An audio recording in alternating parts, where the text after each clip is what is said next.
দরজা খুলেই তাকে দেখে তো আমার হাত পা কাঁপাকাঁপি শুরু করেছে। বর উঠেই বলে, তুই কেন এখানে আসছিস? তারপর তো সেও শুরু করে যাত্রাপালা।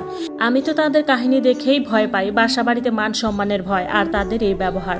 তারপর আমাকে বলে, তুই কেন আসছিস ঢাকায়? তুই কেন আমার স্বামীকে ছিনিয়ে নিলি? আমি তখন হাসবো নাকি কাঁদবো নিজেও জানি না, কি যে বলবো তাই চিন্তা করছি। আমার উত্তর বরই দিয়ে দিচ্ছে। সে বলে, তুই কে? সাথীকে প্রশ্ন করার তুই কে? তুই আমার সংসার ভেঙেছিলি, এখন তাই তোকে আমি রাস্তায় ফেলে দিলাম। ভাবি আরো বলে, সেদিন আসার সময় বলে আসছিস বৃহস্পতিবার যাবি, কেন গেলি না? কেন ফোন ধরলি না? এইসব অনেক কথা। আমি শুধু তাদের কাহিনী দেখে যাচ্ছি। পরে বললাম, তোরা বের হবি নাকি আমি পুলিশ ডাকবো? পাবলিক ডেকে তোদের দুইটারই গণধুলাই খাওয়াবো। আমার মেয়েও এইসব দেখে চিৎকার শুরু করছে। তারপর ওই মহিলা বের হয়ে যায় আর আমি ফোন নিয়ে বাড়িতে কল দিতে যাই। অমনি উনি ফোন নিয়ে যায়, আমাকে বোঝাতে যায়। আমি সেদিন প্রথম তার মুখের উপর একটা প্লেট ছুঁড়ে মারি, তার নাক থেকে রক্ত পড়া শুরু করে। আমি দেখেও দেখি না, মেয়ে খুব কান্না করে, তাই মেয়েকে সামলাই। সে তখন বলে, যা করেছি যা হয়েছে তুমি একটু সাহায্য করো আমায়, আমি সব কিছু থেকে বেরিয়ে আসতে চাই, আর লুকোচুরি ভালো লাগে না আমার, আমি তোমাদের নিয়ে সুন্দরভাবে বেঁচে থাকতে চাই। এটা বলে আবারও পা জড়িয়ে ধরে। আমিও লাথি মেরে ফেলে দিই, যতবার ফেলি সেও ততবারই জড়িয়ে ধরে। যেহেতু আশেপাশের সবাই সবকিছু শুনেই গেছে, তাই আমি খুবই সেন্টিমেন্টাল হয়ে গেছি। এবার কিছুতেই মেনে নিব না। রাত হয়ে যায়, তাই চিন্তা করেছি সকালে অফিসে গেলেই মেয়েকে নিয়ে চলে যাব, মা ভাইদের কাছে ক্ষমা চেয়ে নেব তাদের সাথে করা অন্যায়ের জন্য। রাত 2টার দিকে উঠে মেয়েকে জড়িয়ে ধরে প্রচুর কান্না শুরু করে। সে বারবার একটা সুযোগ চায়, আমাকে জড়িয়ে ধরেও পাগলের মতো হাউমাউ করে কান্না করে। কিভাবে যেন মনটা আবারও নরম হয়ে গেল। সিদ্ধান্ত পাল্টাবো না কি করব বুঝতে পারছি না। সকালে উঠে শুয়েই আছে, অফিসে যায় না। বলে, আজ অফিসে যাব না, আজ তোমাদের নিয়ে বাহিরে ঘুরবো। আমি তখনও তার সাথে কোনো কথা বলি না। সকালে বাহির থেকে পরোটা ডাল ভাজি নিয়ে আসে, রান্না করতে নিষেধ করে, আমি কিচ্ছু খাই না, জোর করে আমার মুখে ঢুকিয়ে দেয়। এইভাবে সেইভাবে আমাকে হাসানোর চেষ্টা করে। আমি কোনোভাবেই তার সাথে কথা বলি না, হাসিও না। তারপর জোর করে বাহিরে যাওয়ার জন্য জোর করেই রেডি করায়। চিন্তা করলাম বাড়িতে যখন যেতেই পারলাম না, তখন বাহিরে যাই, হাজার মানুষের ভিড়ে তার মুখটা কম দেখতে হবে। বাহিরে গেলাম, অনেক দূরে দূরে ঘুরলাম, মনটা একটু হালকা হলো। দুপুরে একটা রেস্টুরেন্টে নিয়ে বিরিয়ানি খাওয়ালো। মোটামুটি সারাদিন বাহিরে থেকে একটু ফ্রেশ লাগলো। তার সাথেও হালকা পাতলা কথা বললাম। রাতে বাসায় আসলাম, রান্না বান্না করলাম। সেও সাথে সাথে অনেক হেল্প করলো। রাতে আবারও ক্ষমা চায়, পা ধরে, এই সেই করে করে আমিও আরেকটা সুযোগ দিলাম এবং বললাম, যা করেছেন সব বাদ দেন, এটাই লাস্ট সুযোগ। সেও খুশি, আর নাকি কখনো ভুল হবে না। বললাম, এখানে থাকবো না, অন্য বাসায় শিফট হব। যেহেতু ওই মহিলা বাসা চিনেছেন আর এখানেরও সবাই সবটা জেনে গেছে, তাই আমার খুব আনইজি লাগছিল। ডিসেম্বরের 31 তারিখ অন্য বাসায় শিফট হই। রাত 12টার পরে 100টা লাল গোলাপ দেয়, নিউ ইয়ারের শুভেচ্ছা জানায়, নতুন বছর নতুন করে শুরু করতে চায়। তখন খুবই ভালো একটা রিলেশন তৈরি হয়, ভালোই কাটতেছে প্রতিটা দিন। মেয়েকে খুবই কেয়ার করতো, রাতে বারবার উঠে মেয়ের মুখ দেখতো, অফিসে থাকতেও বারবার কল দিত, খেয়েছি কিনা, মেয়ে কি করে, সব খবরাখবর নিত। এইভাবে ধীরে ধীরে 1000বার আবারও তার প্রেমে পড়ি।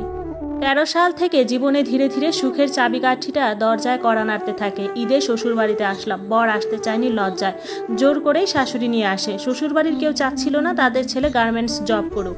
আমার চাচা শ্বশুর ফ্যামিলি সহ কানাডায় সেটেল, তাদের বড় ছেলে স্পেনে বাড়ি গাড়ি করে বেশ ভালোই আছে। শ্বশুর তাদেরকে বলে আমার হাজবেন্ডকে স্পেন অথবা কানাডায় নিতে। কিছু সমস্যার কারণে তাদের কাছে আর নিতে পারলো না, কিন্তু চাচা শ্বশুরের বড় ছেলে সম্পূর্ণ খরচ দিয়ে আমার হাজবেন্ডকে জাপানে পাঠায়।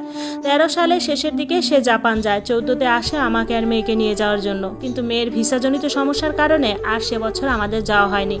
তবে দেশে এসে সে আর আমি উমরা করি। আল্লাহ সকল ক্ষমতার মালিক, তার অপ্রিয় বান্দাকেও ইস্তেগফার করার আহ্বান জানান। সে মক্কা মদিনার পবিত্র জায়গায় দাঁড়িয়ে আমাকে কথা দেন তার সকল পাপ কাজ যেন আমি ক্ষমা করি। আমি বলি ক্ষমা করার একমাত্র মালিক আল্লাহ, সেখানে আমি তার পাপী বান্দা মাত্র। জীবনে এই মুহূর্তের পরে আর কোনো দিন তাকে অবিশ্বাস করতে হয়নি। তারপরে থেকে শুরু হয় তার আরেক অন্যরকম জীবন। তার লাইফস্টাইল পুরোটাই চেঞ্জ হয়ে যায়। এক ওয়াক্ত নামাজ কাজা করে না, টাকনুর উপরে পেন্ট পরবে। 2015তে মেয়ে আমি তার কাছে চলে যাই, ওসাকাতে সেটেল হই। 16তে দ্বিতীয়বারের মতো আরেক রাজকন্যার মা হই। সেদিন সে খুব খুশি হয়েছিল।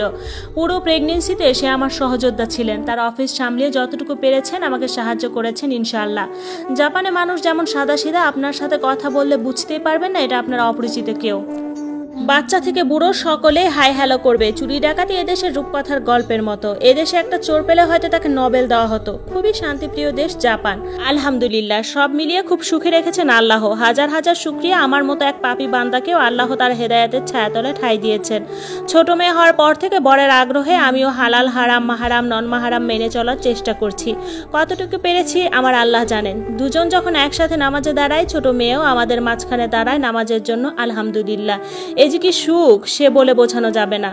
বড় ভাইয়ের বিয়ে দিয়েছে, বউ আমার শাশুড়ির বোনের মেয়ে, মাশাআল্লাহ। তাদের কোল আলো করেও একজন রাজপুত্র এসেছেন। মা, ভাইয়া, ভাবি সবাই চিটাগংয়ে থাকে। ভাইয়ার পোস্টিং ইশাখায়। সবাইকেই আল্লাহ ভালো রেখেছেন। আরেকজনের কথা একটু না হয় বলি, আমার ভাবি।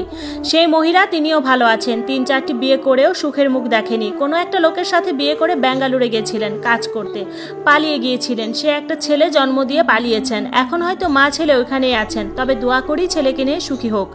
আল্লাহ তাকে তার কর্মফল দিয়েছেন, তবে ছেলেটা যেন ভালো কিছু করতে পারে।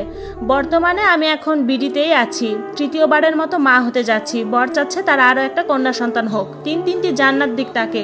তবে এবার আল্লাহ তার ডাক শোনেননি। ছেলে সন্তান হবে হয়তো, আলট্রায় তাই আসছে। শ্বশুর বাড়ি বাপের বাড়ি করতে করতে খুবই ব্যস্ত টাইম পার করতেছি। সর্বশেষ একটা কথা বলি, কোনো মানুষই ফেরেশতা নয়। তার জন্ম হয়েছে যখন, তখন সে ভুল করবেই। কেউ কম বা কেউ বেশি, এটাই পার্থক্য। তবে ভুল করলেও মানুষ হয়ে আমাদের উচিত তাদের সুযোগ দেওয়া। আমরাও যেমন হাজার ভুল করেও আল্লাহর কাছে ক্ষমা চাই, তেমনি আমাদের সাথেও যারা অন্যায় করে তাদেরও ক্ষমা করা প্রয়োজন। সময়ের সাথে সাথে ভালোবাসা বদলায়, হয়তো কারো কমে বা কারো বাড়ে। তার জন্য মিনিমাম অপেক্ষাটুকু করা উচিত। আমি যদি তখন তাকে ক্ষমা না করে তার কাছে না যেতাম, তাহলে হয়তো আমার এই জীবনটা কখনো পেতাম না। আমি মনে করি মা, বাবা, ভাই, বোন যাই বলেন না কেন, সময়ের সাথে সাথে সেই ভালোবাসাও কমতে থাকে। সেদিন যদি ভাইয়ের উপর ভরসা করে থেকে যেতাম, হয়তো আমার মেয়েটার আজ এমন ফিউচার তৈরি হতো না। সে কারো না কারো অসহায়ের জিনিস হয়ে দিন কাটাতো। ভাইদের অনেক ভালোবাসা ছিল, আজও আছে। তবে যদি তাদের বোঝা হয়ে থাকতাম, তবে হয়তো আজ তাদের বাচ্চা বা বউয়ের হেল্প হ্যান্ড হিসেবে থাকতে হতো। যদি আমার পায়ের নিচের মাটি শক্ত থাকতো, তবে সে কথা আলাদা। তবে এখন আমি বলতে পারি, আমার মেয়েদের বাবা আজ সে শুধু একজন বাবাই না, একজন আদর্শবান বাবা এবং আদর্শবান স্বামীও বটে। সে অনুতপ্ত তার পাপের জন্য। সে ওই পাপগুলো না করলে হয়তো বুঝতোই না তার আল্লাহর দরবারে ক্ষমা চাওয়ার প্রয়োজন। আর একটা কথা কি জানেন, একটা মেয়েই পারে একটা পুরুষের জীবন তছনছ করে দিতে, আবার একটা মেয়েই পারে সেই জীবনটা গুছিয়ে দিতে। আমি সব কিছুতে যেমন একটা পুরুষকে দোষারোপ করি, ঠিক তার থেকে 3 গুণ বেশি একটা মেয়েকে দোষ দেই। কারো না কারো সংসার ভাঙা বা অশান্তির জন্য কোনো না কোনো মেয়েই জড়িত। আলহামদুলিল্লাহ, এখন তার কাছে আমি আর আমার মেয়েরাই তার পৃথিবী। আপু এই লেখার মাঝেও কয়েকবার নক দিয়েছে। সারাদিন পরে অনলাইনে এসে কেন তাকে নক দিচ্ছি না। বিডিতে আসার পর থেকেই নাকি তার মন পড়ে আছে এখানে। বড় মেয়ে বাবার কাছে আছে, স্কুল আছে, তাই সে চলে গেছে। আমি কিছু সমস্যার কারণে থেকে গেলাম। সবাই ভালো থাকবেন, আমার জন্য দোয়া করবেন। বাচ্চাদের যেন মানুষের মতো মানুষ করতে পারি। আল্লাহ হাফেজ।